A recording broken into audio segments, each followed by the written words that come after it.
Hey guys, so I figured I'd give everybody a quick update, because you guys have been there for me for so much, and I just want to start off by saying thank you everyone so much for all the condolences and for checking up on me and being there for me and making sure that I'm okay. I really do appreciate all of it. It's been 19 days since my dad passed away, and I've had a lot of people ask me what happened, and so I think I'm just going to answer that question for people who still may not know and wonder. My dad's heart just stopped. They He didn't have a heart attack. He did not have a stroke, nothing like that. His heart just stopped. It just stopped pumping. And a large part of that is due to the fact he had congestive heart failure and repetitively, over the years, refused to take medication. His heart just got weak to the point it couldn't work anymore. As far as how I am doing, it's tough. It's touch and go for me, but I am surviving. My dad dropped me off at school that the 9th, and an hour and a not even 2 hours later, I was getting the phone call that I had to go to the hospital. I was my dad's emergency contact, and when I got to the hospital, I had to watch them work on him. I was his power of attorney. I was watching them work on my dad, trying to save him. And that's the one thing I can say about the hospital staff. They were so amazing. They worked so hard to save my dad. They really, really did. They did everything and then some to save him. And, even after they had called time of death, they let us stay with him for hours. And they brought in a cart of, like, coffee and hot water and some snacks and let us sit there and just take our time with him and be there with him. To say our goodbyes and stuff. It was very difficult. And it still is. I'm having trouble sleeping. I have times where, like right now, I just burst out crying. As long as I try not to think about it, I can manage.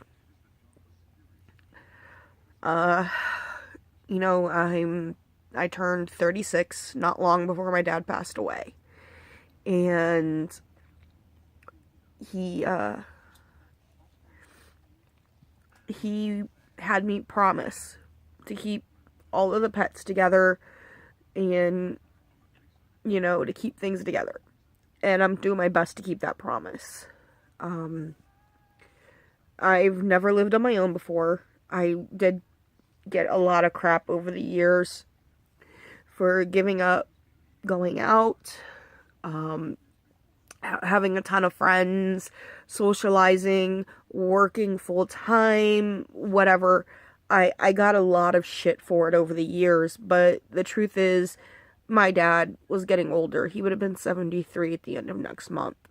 And he was getting sicker. And he needed me.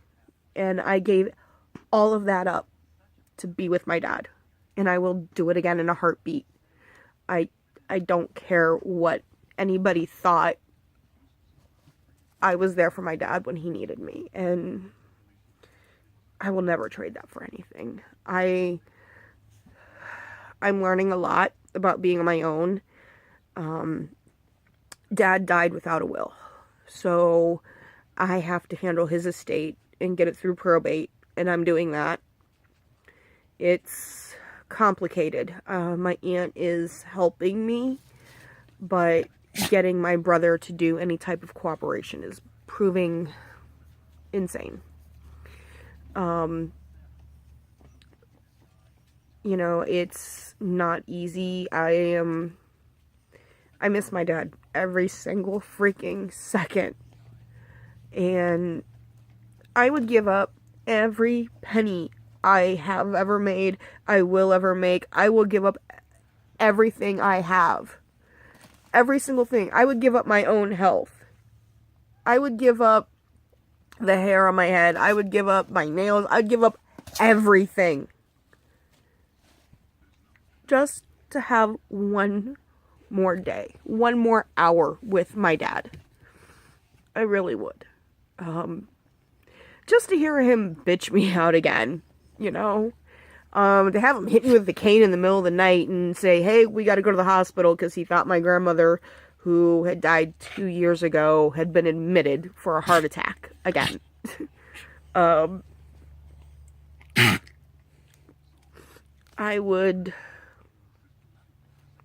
just give up everything just to have more time. He had 72 years, almost 73, on this earth, and yeah, that's a long life. But, it wasn't long enough for me. It really was not long enough for me. I've had really good, you know, I've had friends who've checked on me, who, you know, hey, you okay? Hey, can I help you? My aunt has been amazing. She's checked on me every single week. She really looked out for me the week that my dad died, because I, honest to God, don't even remember large chunks of that week. I remember the hospital. I barely remember making the arrangements for my dad's funeral. I barely remember the calling hours, and the funeral, I remember, but it's kind of fuzzy, and I am having a lot of trouble sleeping. Because every time I close my eyes or I think of my dad, all I see is what happened in the trauma room of the hospital. So I am in therapy for that. They do think I might have developed PTSD, a milder form of it, because along with having the issues of sleeping, I don't like leaving my house. So, yeah, it's been rough. I'm surviving. I'm going to be okay. I'm not going to give up my dreams of being an author. I'm not going to give up my cosmetology dreams, because my dad wouldn't want me to do that. I am still on bereavement leave from school. I will be back the middle of April. I'm gonna publish something this year. I don't know what. But, yeah, I'm trying to do what my dad would want me to do. And I'm trying not to spend every single day crying. And so, you know, I just want to say thank you to everyone who has sent me cards, messages of condolence, support, everything. It means so much to me. I can't even tell you guys. And you know, they always say the hard part is after everybody leaves. And they're right. That is the hard part. 'Cause I'm still waiting for my dad to walk through that door, and I know he's not going to. So, yeah. But I will be okay. It's going to take me a very long time, but I will be okay. I am a survivor. I am my father's daughter. And my father was stubborn as hell, and I could outdo him. But, yeah, I just wanted to update everyone and say thank you. I really appreciate all the support and everything from everyone, and it means the world to me. So, thank you so much, and, don't worry, I will release something this year in my writing, and I will graduate school. Maybe not when I was supposed to, but it will happen. So, thanks everybody, and I love you guys.